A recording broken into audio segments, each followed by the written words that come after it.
Welcome to our STRATA podcast. Today, we have the pleasure of speaking to Vivek Gehani, and Vivek comes to us from Dubai. I'm very excited to speak to him today about his life and his passions, and we're going to have a great conversation today. So, Vivek, really welcome to STRATA. Thank you. Thank you. Thank you for having me. Yeah, we're excited about it. So, why don't you tell me a little bit about your background, Vivek? Yeah, sure. Sure. So I actually grew up in Kuwait. I was born and raised there, spent 17 years of my life there, and then went to study in India. I studied my computer engineering there. Did not enjoy it at all, so never worked a day in my life as a computer engineer. Found my passion during my MBA in New York, doing finance, and I've been in finance ever since. Moved to Dubai in '98. So before Dubai is this big bustling city that you see it today. It was really a shadow of what it is today, and been in Dubai ever since. Yeah. So, tell me about your career path. So, once you completed your MBA, did you start directly into finance, and what was that path like to where you are today? So actually, during my MBA, worked and studied as well. So I funded my own education. So I was working full time and studying and doing my MBA part time because they funded my schooling. So that was the best route for me to follow at the time. I was then working as a marketing analyst in New York at the time. But when I moved to Dubai in 1998, I moved to Merrill Lynch and started working here at Merrill Lynch. This is before DIFC was born and before there was such a big financial scene over here. There was only two or three private banks, and Merrill Lynch was the best one of them. I started my career in this industry at the very bottom. I started as a support staff to two bankers in Merrill Lynch and worked there for 2 years, and then moved on to ABN AMRO. Worked there for 7 years, where I started as an equity trader at night, a trader during the day, an investment advisor, a junior banker, and then eventually a banker. That in 2007 took me to Barclays, and I moved to Barclays in 2007, which was the last move I've made in my career. I started as a banker in 2007 and worked my way up towards being the head of the Asian segment business in Barclays by 2016. 2016, they sold the business of the Asia business of Barclays to Bank of Singapore. I then moved across with my team to Bank of Singapore in 2016, and as of the beginning of this year, I am now heading the business in Barclays, in Bank of Singapore in Dubai. Fantastic. What a lovely career. And I wonder if you could share with us the beauty of starting at the bottom, as you said, and now that you're at the pinnacle. Walk me through the journey of lessons from the time that you started. I think yeah, for me, content is king. So the fact that I started as support and as a trader, as an advisor. When I was a banker, I was able to correctly articulate the needs of every role to my clients. And today, I really do appreciate each and every person in the organization, what they do, what hardships they go through, what is their day like. When I talk to them, I say, you know what, I've been there. I know what you're going through, and this is what I did to manage my situation, and this is what worked for me. So I can really relate. I can empathize with the challenges that they face and relate to them. From their position and not really from somebody who's never done that before and is just talking from, just from a guesstimate perspective. So I feel there's a huge value in doing the work on your in your career on your way up. Interesting. And what do you have any stories about perspective from somebody that you had to, as you manage them, you're obviously their superior, but any stories that come to mind about you being there and helping somebody through a situation and having that credibility that you could share with us? As a manager now, as a leader, I speak to many people. It might be a support staff and it might be a banker. The experience that comes to my mind is there is a phase in every banker's career, when you are really excelling.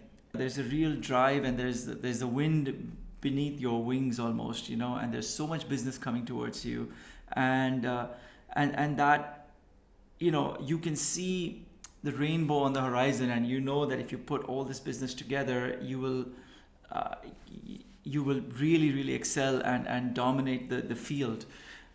But what, in my experience, what that also brings, and I see it now very often, is it brings a huge amount of impatience, and anxiety along with it. The anxiety to do a great job, but also to get it done quickly. And then, of course, the system is the system, and the system has its own, way of processing things. So what I notice is many bankers tend to get impatient, and that impatience causes them to get anxious and really lose composure. But it comes from a good place, because they really want to get things done quickly and not disappoint the client. And I also went through something very similar. And so when I speak to bankers, I talk to them about this phase that they're going through, and it's really the action. It's like, what brings you to what brought you here will not get you there. So really, it's a point of inflection and transformation that is required to to really be in the big league, and to really go from being an average banker to a superstar banker. It's not about just the numbers or just the performance or just the clients. It's also the composure and how you do the work and evolve as a person to take on the mantle of being a superstar. So that one instance is what I feel is something that's quite transformative and important. One of the passions that you have is performance, is peak performance and leadership.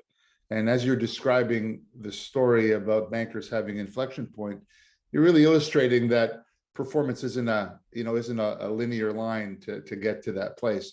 So let's talk a little bit about your passions in that context. So my passion is learning. So I love, and it's really funny because I spent my entire childhood running away from it. So I never wanted to learn, and we did as little as possible to go out and play something and kick the ball around, and later in life I find myself that I'm running towards learning. So I love to learn, I love to grow, and if I learn something today that transforms me, that is probably one of the most satisfying days for me. So I mean, those are my satisfying days. So learning every day is something that is my deep passion, and I look to learn every day, not just from a book but also from people. So if I enter a conversation, I always think about the conversation later, and I wonder, did I learn anything from that conversation? Did I pick up something that can that can make me think differently about something? So I'm a very keen learner, and learning is a key passion of mine. I hope I answered your question. Yeah, you did. But again, how do you transfer? So one of the things that you do is you're also a coach, right? So, you're interested in peak performance, holistic leadership, and as a coach, because you coach your team every day, don't you? So Yep. how do you transfer that passion of learning to your team? Is it something you talk to them about? Yes, I do, but I also recognize the fact that everybody's passions are not going to be in the same place as mine. So although my passion is learning, so what I do is I bring I learn to help my team. So I'm always bringing my learnings in service of the team. So when I talk to them, it's always from a perspective of something I might have read or something I might have experienced and sharing. And I really try to push the envelope and open up different horizons and different perspectives to my teammates and pretty much anybody I come across. That's how I share what I learn. And sometimes you can share your learnings through conversation. Not always that they have to do the learnings themselves, but I'm always encouraging them, encouraging people around me that you gotta read something, learn something every day. If you stagnate, you die. And David, do you see that part of peak performance in your world, that learning contributes to your performance in a big way? Absolutely. So that's the thing, right? There are so many things to be said here, right? I mean, what brought you here will not get you there, right? So at every crossroad in your career, you need to transform yourself. You need to evolve. You need to, in your career as well as in your relationships, you need to do the work. You need to think about how am I going to evolve to the next level in my relationship as well as in my career. And the work involves really thinking about what are my strengths, what are my weaknesses, and how can I. So coming to terms with your weaknesses, understanding and recognizing your weaknesses, and then thinking about how to overcome them, consciously, and maybe with a coach, thinking about, and this is where I'm happy to help, is how do you overcome the weaknesses? Because when you can overcome them, that's when you can do a shift up to the next level. Mhm. And what's interesting about human performance is most people are not very self-aware, right? They may be aware of what they're strong, but they're not always aware of their weaknesses. So as a coach, how do you sensitively bring that up? Especially, you're also their superior in a lot of ways. Right. Yeah. But you use, Yeah. how do you bring that up to ensure that they're maximizing their performance, and then they can be more self-aware going forward, so they could be more self-reliant? So the first thing is that people have to be ready. Okay, people. I mean, I've tried in the past to coach people um, who are not ready, to do the work, and those conversations just fall flat. It's you as a human, you need to be in a place where you feel that I am ready to do the work, and I'm ready to evolve, and I'm ready to listen, to think about ideas to move forward. So when somebody is in that place, I mean, I can obviously encourage. I talk to people about how coaching has helped me personally transform myself and get myself to the next level, mentally and emotionally. And when people are saying, what, I'd love to be on that journey, I'd love to overcome my weaknesses, or I don't like the fact that I lose my temper. That's when we say, I say, what, I can help you. Let's sit down and discuss this. And so I don't really come in from a position of seniority. I come in from a position of a concerned human being and a coach. So I say, what, I'm available to you, as a resource. So please use me. And for those who do, we enter into a series of conversations in coaching, and that when when you're in the right place to learn, and a resource like me will come in and just shift people, because they're ready to receive, and that becomes a major transformative uh, thing for the coachees almost. That's interesting because I think some of the things we've talked about in the past is you believe it's about a whole person, right? It's about a holistic approach to that. So sometimes you must delve into their personal lives as well, because you can't really separate the worker from the person, right? So talk to me about your approach when you're dealing with that whole person. So in coaching, we believe that, and it's quite often said that you are the same person, the whole person. So we don't coach the problem, we coach the person. So we are talking to the human being, and the human being at work is also the human being at home. And when you can start to overcome your weaknesses, or your internal mental confusion and limit and cloudiness, when you start to overcome those humps, those speed breakers almost, that slow you down from being the best person you can be, you find that over time you start to become not just a better employee or a better person or more successful in your career, but you also start to become more successful in your personal relationships. You become a better parent, a spouse, a better a child of your parents, because you just become so much more self-aware and so much more focused on what brings joy to others and yourself, and that really is the whole person. So when I speak to somebody, it's really about the whole person, and that's why I was saying I don't come in from a position of seniority. I come in from a position of a concerned human and a coach. What's interesting is you've kind of described the servant leadership model ultimately, right? Which is, my job is to be there to serve you so that you can perform better for the organization. Right. How do you bring in that concept of servant leadership when you're dealing with your teams? Because sometimes you're coaching individuals, but you're also managing executive teams. So walk me through that process. So I love this concept of servant leadership, right? Because I totally believe in it. Historical corporate models were like, team, here's your targets, go out and do it, and if you can't do it, come and tell me why you can't do it, and be ready for a shitty bonus, and uh, right. Um, my personal approach towards leadership is completely the opposite, right? I spend the bulk of my time looking for problems, right? So I believe that at a human level, I can my team, if something's stopping them, then my individual coaching, with individual coaching, you can get them to be the best performers.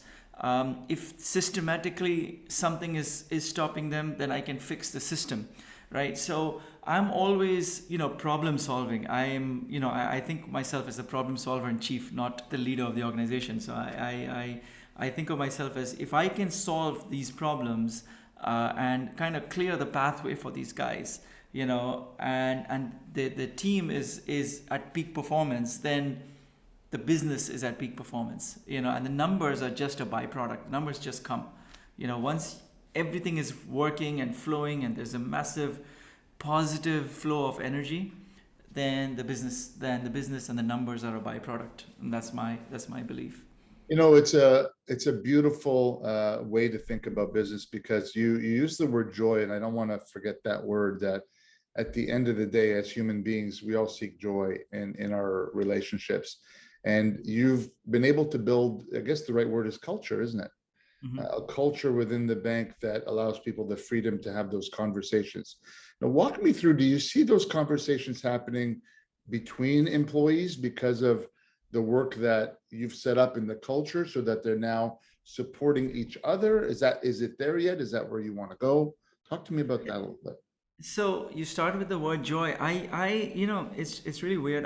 In a corporate atmosphere, I think I'm probably one of the few people who actually uses words that are not typically meant for the corporate world traditionally. So I love using words like joy and passion and love. And I say to people that I love my team, and I really want a deep sense of joy and fun for people who come to work, and we work very very hard to ensure that people are having fun, and you spend 8-10 hours a day in the office. You better like the people that you work with, and when we can clear up these pathways of frustration, then all that remains is joy. So I'm like, tell me your problems, tell me your frustrations, let me try to fix them, and if and once these are fixed, then all that's left is fun. And we all know why we are here, right? We all know that we are here to serve the corporate goals. That's a given. Comes to the office to do the best that they can every day, and that's my belief. Whether we agree with each other or not, everyone is here to do their job to the best possible way.